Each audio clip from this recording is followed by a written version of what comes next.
Hello friends, मैं हूँ निर्मला। मेरे किचन में आपका बहुत बहुत स्वागत है। आज हम बनाने वाले हैं बहुत ही सॉफ्ट और टेस्टी ब्रेड की मिठाई। ये मिठाई घर में रखी सिंपल ब्रेड से बहुत ही आसानी के साथ तैयार हो जाती है। इसका टेस्ट इतना रस भरा और टेक्सचर इतना सॉफ्ट होता है कि मुंह में जाते ही घुल जाती है। अगर घर पर अचानक मेहमान आ जाएं या कुछ मीठा खाने का मन हो तो ये रेसिपी बिल्कुल परफेक्ट है। इसे बनाने के लिए बहुत कम सामान लगता है और ये बहुत जल्दी बनकर तैयार हो जाती है। तो चलिए फ्रेंड्स, बिना देर किए देखते हैं सॉफ्ट और लाजवाब ब्रेड की मिठाई बनाने की आसान रेसिपी। तो इसके लिए गैस पर एक कढ़ाई चढ़ाकर इसके अंदर सबसे पहले डालेंगे आधा कप मिल्क पाउडर। तो यहाँ पर हम इंस्टेंट रबड़ी बना करके तैयार कर रहे हैं, तो यहाँ पर मैंने मिल्क पाउडर का इस्तेमाल किया है। यदि आप दूध से रबड़ी बनाना चाहते हैं तो फिर दूध को रेड्यूस करके भी रबड़ी बना सकते हैं, लेकिन उसमें टाइम ज़्यादा लगता है। तो समय बचाने के लिए यहाँ पर आज हम मिल्क पाउडर से रबड़ी बना करके तैयार कर रहे हैं। मिल्क पाउडर के साथ साथ मैंने आधा कप ही इसके अंदर दूध ऐड कर दिया है और एक छोटी चम्मच घी डालकर सारी चीज़ों को बढ़िया से मिक्स कर लेंगे। अभी तक मैंने गैस का फ्लेम ऑन नहीं किया है, पहले अच्छे से सारी चीज़ों को मिक्स करना है, उसके बाद ही गैस का फ्लेम ऑन करना है। क्योंकि यदि हम पहले ही गैस का फ्लेम ऑन कर देंगे तो रबड़ी अच्छे से नहीं बन पाएगी, क्योंकि मिल्क पाउडर फिर तुरंत ही पकने लगता है। जब आप शुरुआत में सारी चीज़ों को मिक्स करके गैस का फ्लेम ऑन करेंगे तो एक बार ये सारा मिश्रण थोड़ा सा पतला हो जाएगा, लेकिन आप इसे लगातार चलाते हुए पकाते रहें। अब ये हल्का सा गाढ़ा हो गया है, तो इस स्टेज में मैं एक चम्मच इसके अंदर चीनी डालकर इसे भी अच्छे से पका लूँगी। तो यहाँ पर हमें इसे थोड़ा और गाढ़ा कर लेना है, यानी कि एकदम रबड़ी जैसी होती है वैसी कंसिस्टेंसी हमें इसकी तैयार करनी है। तो यहाँ पर इसे लगातार चलाते हुए ही पकाएं, क्योंकि ये नीचे तले में बहुत लगता है। क्योंकि हम ये इंस्टेंट स्वीट बना रहे हैं, इसलिए हमने ये इंस्टेंट रबड़ी बना करके तैयार की है। लेकिन जैसा कि मैंने बताया, आपके पास समय हो तो आप दूध से रबड़ी बना करके तैयार कर सकते हैं। अब गैस का फ्लेम मैंने ऑफ कर दिया है और इसमें लास्ट के अंदर 1/4 छोटी चम्मच इलायची पाउडर ऐड कर देंगे। इससे बहुत ही अच्छा फ्लेवर आएगा रबड़ी का।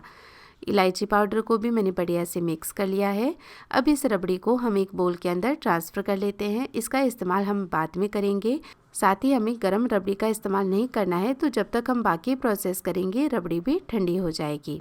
अब फिर से मैंने सेम कढ़ाई ले ली है और इसके अंदर अब डालेंगे 1 कप दूध और दूध को हम लगातार चलाते हुए एक बढ़िया बॉयल आने देंगे। जब दूध अच्छा गर्म हो जाएगा तब एक दूसरे बोल के अंदर हम आधा कप दूध ले लेंगे। ये दूध रूम टेम्परेचर पर है, यहाँ पर गर्म दूध का इस्तेमाल हमें नहीं करना है। अब इसके अंदर मैं 1 चम्मच कस्टर्ड पाउडर डालकर इसे बढ़िया से मिक्स कर लूँगी।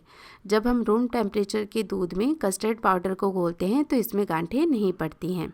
मैंने यहाँ पर वनीला फ्लेवर का कस्टर्ड पाउडर लिया है, आप अपने मनपसंद का यहाँ पर फ्लेवर इस्तेमाल कर सकते हैं। और क्योंकि दूध भी हमारा गर्म हो गया है, तो अब ये मिक्स डालेंगे इस दूध के अंदर और इसे लगातार चलाते हुए पकाएंगे।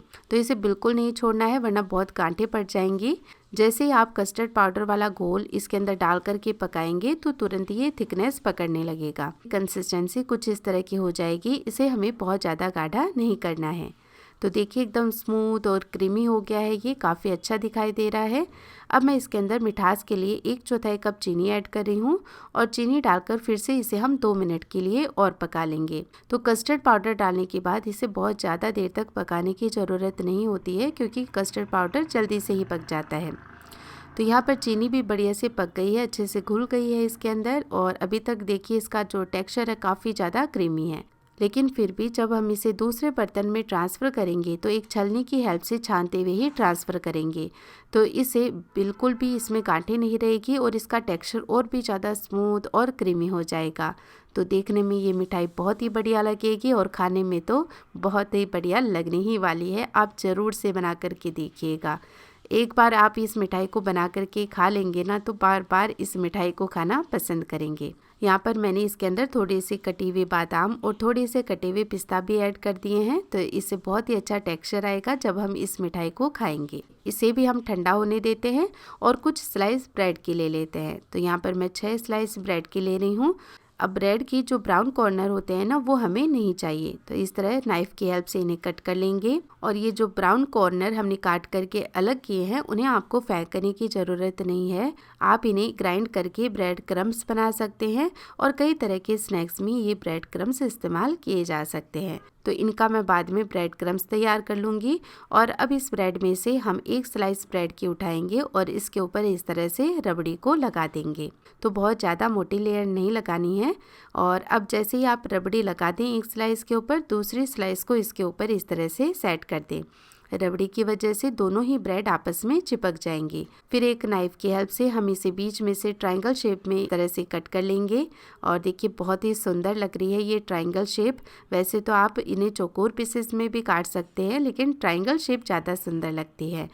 और यदि बड़ी पीस रखना चाहते हैं तो बड़ी भी रख सकते हैं, लेकिन यहाँ पर मैं इसे दोबारा से कट कर रही हूँ, तो इस तरह छोटे छोटे पीसेस देखने में बहुत ही प्रेजेंटेबल लगेंगे। तो चलिए अब हम एक एक पीस उठाएंगे और इन्हें ठंडे दूध में या नॉर्मल टेम्परेचर के दूध में इस तरह से डिप करेंगे और तुरंत निकाल करके एक प्लेट में इस तरह से सेट कर लेंगे। तो यहाँ पर आप कोई भी सर्विंग डिश ले सकते हैं जिसमें आप इन्हें सर्व करना चाहो, उसमें इन ब्रेड स्लाइसेस को सेट कर लें।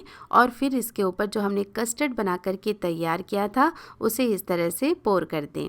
तो देखिए जो कस्टर्ड की कंसिस्टेंसी है उसे हमें बहुत ज़्यादा गाढ़ा नहीं रखना है, वरना जो ब्रेड होगी ना उसके अंदर कस्टर्ड नहीं जा पाएगा तो खाने में मज़ा नहीं आएगा। इस तरह से आप पूरी ब्रेड स्लाइसेस को इस कस्टर्ड से कोट कर दें। तो आप देख ही सकते हैं कि ये कितनी ज़्यादा सॉफ्ट मिठाई लग रही है देखने में भी। और थोड़े से पिस्ता और अनारदाने के साथ मैंने इसे गार्निश कर दिया है ताकि ये देखने में और भी ज़्यादा सुंदर लगे। और वो कहते भी है ना कि यदि खाना देखने में सुंदर होता है तो वो खाने में भी अच्छा ही लगता है। और मैं यकीन के साथ कहती हूँ ये मिठाई आपको बहुत ज़्यादा पसंद आने वाली है और बहुत ही कम सामान में बनकर तैयार हो जाती है। तो फटाफट जब आपका मन करे इस मिठाई को ज़रूर बनाना और कैसी बनी मुझे कमेंट करके ज़रूर बताना। अभी गर्मियाँ भी शुरू हो गई है तो इस मिठाई को आप फ्रिज के अंदर रख सकते हैं। ठंडी ठंडी ये मिठाई खाने में और भी कमाल की लगती है। आप भी इस मिठाई को बनाएं और अपनी फीडबैक मेरे साथ ज़रूर शेयर करें। अगर आज की ये रेसिपी आपको पसंद आई हो तो प्लीज़ आप मेरी वीडियो को लाइक करें। साथ ही मेरी ऐसी और भी रेसिपीज़ देखते रहने के लिए चैनल को सब्सक्राइब करना भी ना भूलें। मैं फिर से मिलूँगी आपको एक ऐसी ही और नई रेसिपी के साथ। तब तक के लिए टेक केयर, बाय बाय।